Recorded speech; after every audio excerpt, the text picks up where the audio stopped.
Hello, everybody. My name is Howard Kilson, but you can call me Tony. Everybody else does. I'd like to talk to you a little bit about my competitive nature and one of my prized possessions, this chessboard that you see here in front of me. You see, I grew up in an era of competition, the pre-personal computer days when kids went outside to play, and a lot of activities involved me against you or us against them. For as far back as I can remember, foot races with other children in the neighborhood planted this intense urge to win inside of me at a very young age. Being the fastest runner was one of the ways to gain respect for a little kid. Playing baseball and football was huge.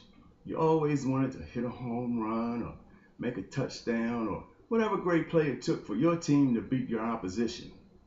These games instilled a sense of team and a profound drive to win.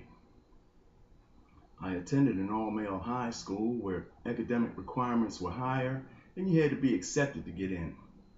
The competition was fierce in the classroom as well as on the field. By this time, competition was a part of my being. I played football, was on a championship wrestling team, and ran track on a team that was undefeated 13 years in a row. I graduated with a 4-year academic scholarship. These days, the competitive spirit is still there, but more on a cerebral basis. Chess is my favorite game. I like chess because there's no luck involved.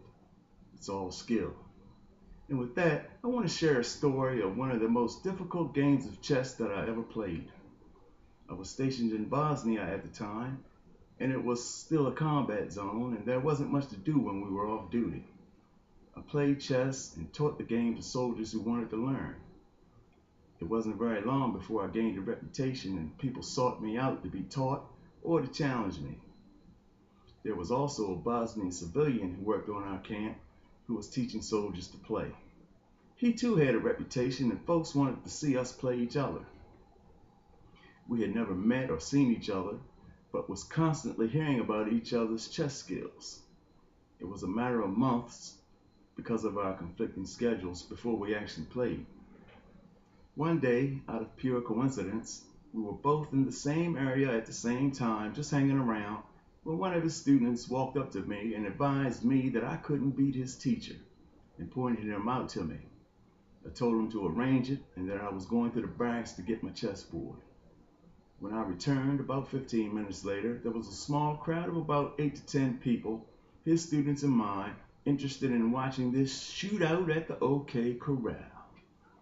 I was a little anxious and nervous because I didn't want to lose in front of my students, and I was determined not to.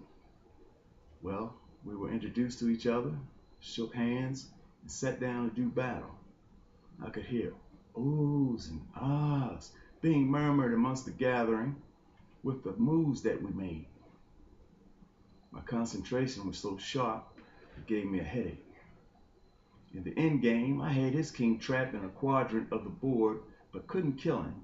My king was safely defended on the opposing quadrant. I needed one of my defending pieces to attack his king, but this would open up my king to his attack. Well, this was exactly what happened. But he didn't have enough pieces to kill my king, and momentum shifted back to me. When my opponent saw that my attack would end the game, he turned his king over and conceded defeat. We shook hands, and I was acknowledged as the camp champ.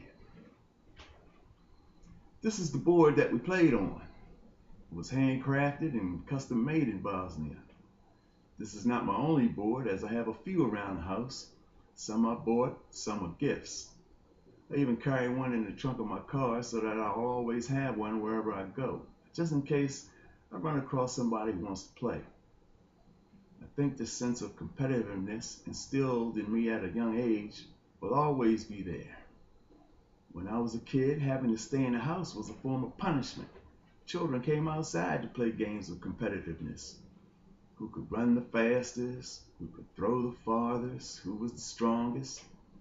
These things built a sense of competition in me that never went away. Everybody likes to win, no matter what it is they do. It takes a sense of competitiveness.